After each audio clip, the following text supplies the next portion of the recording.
Hi friends, ഫാമിടെക് മലയാളത്തിലേക്ക് എല്ലാവർക്കും സ്വാഗതം. It's me Manu. ഇന്ന് ഞാൻ നിങ്ങളുമായിട്ട് ഷെയർ ചെയ്യാൻ പോകുന്നത് നമ്മുടെ നാട്ടിൽ ഇപ്പോൾ പോത്തിനൊക്കെ വലിയ ഡിമാൻഡാണല്ലേ. ഇപ്പോൾ ചെറിയ പോത്തിനായാലും വലിയ പോത്തിനായാലും നല്ല വിലയുണ്ട്. അപ്പോൾ എനിക്ക് നിങ്ങളോട് പറയാനുള്ളത്, പോത്ത് വളർത്താൻ താല്പര്യം ഒരാളാണെങ്കിൽ നിങ്ങൾക്ക് ഇതൊരു സുവർണ്ണ അവസരമായിട്ട് എടുക്കുക. കാരണം വളർത്താൻ സാഹചര്യം ഉണ്ടെങ്കിൽ നിങ്ങൾക്ക് ഇന്ന് മുറ പോത്തിനെ വാങ്ങണം നല്ലത്. അതാവുമ്പോൾ അധികം കാര്യങ്ങളൊന്നുമില്ല, അതായത് അധികം ചിലവും കാര്യങ്ങളൊന്നുമില്ല. നല്ല രീതിയിൽ അതിനെ വളർത്തിക്കൊണ്ടുവരാം. നമ്മുടെ സാധാരണ നാടൻ പോത്തിനെ അപേക്ഷിച്ച് ഇതിന് വളരെ നന്നായിട്ട് ശ്രദ്ധിക്കണം. കാരണം നല്ല തണുപ്പ് ഇതിന് കൊടുക്കണം. കാരണം ചൂടും തണുപ്പും, അതായത് നല്ല രീതിയിൽ നമ്മുടെ കാലാവസ്ഥ വേനൽക്കാലത്ത് നല്ല ചൂടാണ്, അതേപോലെ തന്നെ മഴക്കാലത്ത് നല്ല കാലാവസ്ഥയാണ്, എപ്പോഴും തണുത്ത കാലാവസ്ഥയാണ്. എന്തായാലും ഈ വേനൽക്കാലത്താണെങ്കിൽ നന്നായിട്ട് നനച്ചു കൊടുക്കുക. അതേപോലെ വേനൽക്കാലത്തും അതേപോലെ വെള്ളത്തിൻ്റെ ലഭ്യത ഉറപ്പുവരുത്തുക. അങ്ങനെ കൂടുതൽ സമയം അതിന് തണുത്ത പ്രതലത്തിലോ അല്ലെങ്കിൽ തണുത്ത ഒരു സാഹചര്യത്തിൽ അതിനെ നിർത്താനായിട്ട് ശ്രമിക്കുക എപ്പോഴും. ഇതാണ് ഇതിന് നന്നായിട്ട് വളരാനുള്ള ഒരു പ്രധാന കാരണം. പോത്തുകുട്ടികളെ വാങ്ങിയിട്ട് നമ്മളതിന് വിരയൊക്കെ ഇളക്കിയതിന് ശേഷം നല്ല ഫുഡ് കൊടുത്തു തുടങ്ങുക. അതായത് നമ്മുടെ സാഹചര്യത്തിനനുസരിച്ച് ഫുഡ് കുറേശ്ശെ കൊടുത്ത് അതിനെ സെറ്റാക്കി എടുക്കുക. ഈ വിരയുടെ ശല്യം എന്ന് പറയുന്നത് ഭയങ്കരമാണ്. അത് വയറ് വീർത്ത് വരുന്നൊരു അവസ്ഥയും കൂടി ഉണ്ട് അതിന്. അപ്പോൾ ചിലപ്പോൾ തീറ്റ എടുക്കില്ല, എന്താ കാരണം തന്നെ നമുക്കറിയില്ല. അങ്ങനെയുള്ള പല കാര്യങ്ങളുണ്ട് ഇതിൽ. അപ്പോൾ ഇതൊക്കെ പഠിച്ച് മനസ്സിലാക്കി എടുക്കണം. അറിയുന്ന ആൾക്കാർക്ക് അറിയും, കുറേ കാലമായിട്ട് വളർത്തിക്കൊണ്ടിരിക്കുന്ന ആൾക്കാർക്ക് അത് വേഗം അറിയും. ഞാൻ അല്ലാത്തവരുടെ കാര്യമാണ് പറയണത്.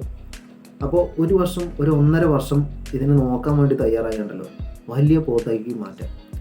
ഇന്ന് പോത്തിന് മാർക്കറ്റിൽ നല്ല വിലയുണ്ട്. അതേപോലെ തന്നെ ഇനി വരാൻ പോകുന്ന 1 വർഷമോ 2 വർഷമൊക്കെ ആകുമ്പോഴേക്കും നല്ല വില കൂടാനും ചാൻസ് ഉണ്ട്.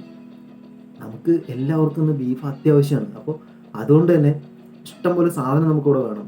പ്രധാനമായിട്ടും തീറ്റ എന്ന് പറയുന്നത് നമ്മൾ ഒന്ന് പുല്ല്, നല്ല രീതിയിൽ പച്ചപ്പുല്ല് കൊടുക്കുക, പിന്നെ വൈക്കോല്, അതേപോലെ നമുക്ക് സൈലേജ് കൊടുക്കാൻ പറ്റും.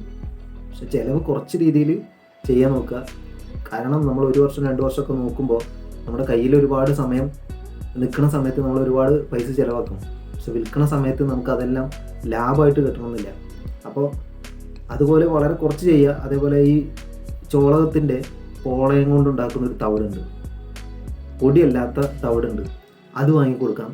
അതേപോലെ പരുത്തിക്കുരുവിൻ്റെ പിണ്ണാക്ക് വാങ്ങിക്കൊടുക്കാം. പുളുങ്കുരു പൊടി അത് കൊടുക്കാം. അതേപോലെ കടലയുടെ തൊണ്ട്, ഇതെല്ലാം നമുക്കിതിന് കൊടുക്കാം. പിന്നെ നമ്മൾ വൈകുന്നേരം പോത്തിനെ തൊഴുത്തിലേക്ക് കയറ്റി കെട്ടുന്നതിന് മുന്നേ നല്ല രീതിയിൽ ഒന്ന് വൃത്തിയാക്കുക.